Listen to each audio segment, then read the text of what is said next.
भारत के civil aviation minister के राम मोहन नायडू जी, तेलंगाना के chief minister Revanth Reddy ji, Safran group से जुड़े सभी महानुभाव, देवी और सज्जनों, मुझे समय की सीमा है क्योंकि मुझे पार्लियामेंट पहुंचना है।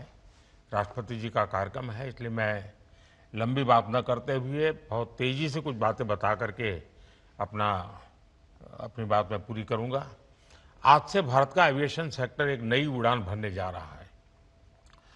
साफरान की नई फैसिलिटी भारत को एक ग्लोबल एमआरओ हब के रूप में स्थापित करने में मदद करेगी। ये एमआरओ फैसिलिटी हाईटेक एरोस्पेस की दुनिया में युवाओं के लिए नए अवसर भी बनाएगी। मैं अभी 24 नवंबर को ही साफरान बोर्ड और मैनेजमेंट के लोगों से मिला हूं। पहले भी मेरी उनसे मुलाकातें हुई हैं। हर चर्चा में मुझे उनमें भारत को लेकर विश्वास और उम्मीद दिखाई दी है। मुझे उम्मीद है कि साफरान का भारत में इन्वेस्टमेंट आगे भी इसी गति से जारी रहेगा। आज इस फैसिलिटी के लिए मैं टीम साफरान को बहुत बहुत शुभकामनाएं देता हूं। साथियों, आप भी जानते हैं पिछले कुछ वर्षों में भारत का एविएशन सेक्टर भूतपूर्व गति से आगे बढ़ा है।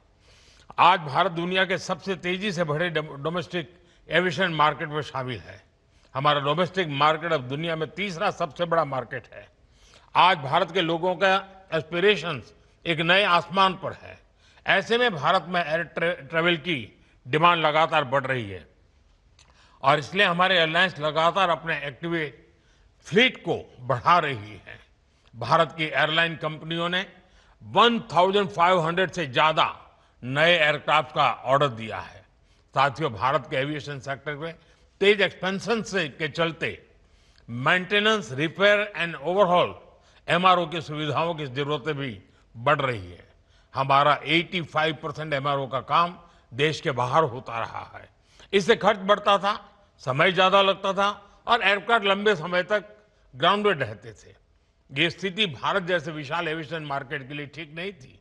इसलिए आज भारत सरकार देश के दुनिया के एक बड़े एमआरओ केंद्र के रूप में विकसित कर रही है।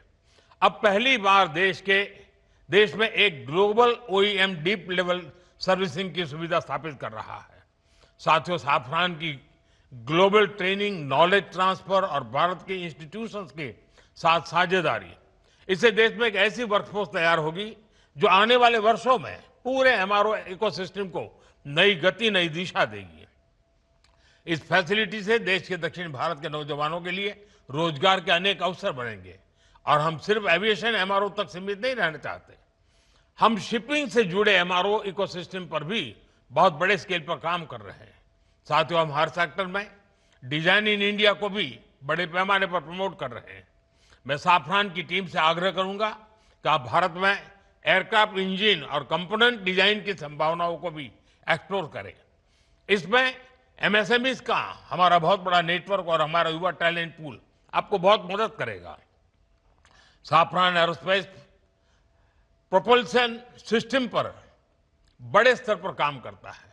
मैं चाहूंगा कि आप प्रोपल्शन डिजाइन और मैन्युफैक्चरिंग के लिए भी भारत के टैलेंट और अवसरों का उपयोग करें। फ्रेंड्स, आज का भारत सिर्फ बड़े सपने नहीं देख रहा, भारत बड़े फैसले ले रहा है और उनसे भी बड़ी उपलब्धियां हासिल कर रहा है। We are dreaming big, doing bigger and delivering best. और भारत का बहुत जोर ईज ऑफ डूइंग बिजनेस पर है।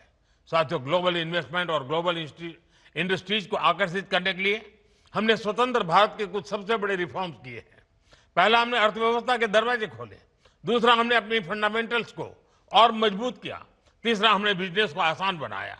साथियों, आज अधिकांश सेक्टर्स में 100% एफडीआई ऑटोमेटिक रूट से संभव है। डिफेंस जैसे सेक्टर जहां पहले प्राइवेट सेक्टर को जगह नहीं थी, वहां भी 74% तक एफडीआई ऑटोमेटिक रूट से खोल दिया गया है। स्पेस सेक्टर में भी बड़ी अप्रोच अपनाई गई है और इन कदमों ने दुनिया को साफ संदेश दिया है, India welcomes investment, India welcomes innovation. Production link incentive schemes ने ग्लोबल मैन्युफैक्चरर्स को मेक इन इंडिया की ओर आकर्षित किया है। बीते 11 साल में 40,000 से अधिक कंप्लायंसेस हमने कम किए हैं। भारत ने बिजनेस से जुड़े सैकड़ों प्रावधानों को डिक्रिमिनलाइज किया है।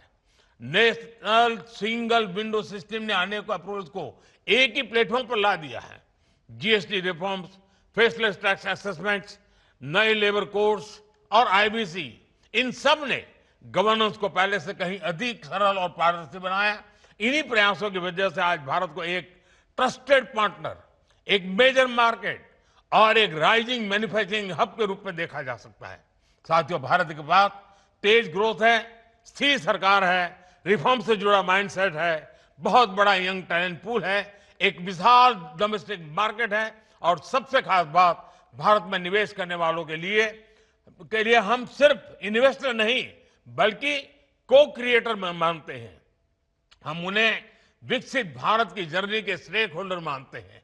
इसलिए मैं सभी इन्वेस्टर से कहूंगा, India is proving by betting on India is the smartest business decision of this decade. एक बार फिर आप सभी को इस आधुनिक एमआरओ फैसिलिटी के लिए मैं बहुत बहुत बधाई देता हूं। बहुत बहुत धन्यवाद। मेरी समय की सीमा है, मैं आपकी इजाजत लेता हूं। बहुत बहुत धन्यवाद।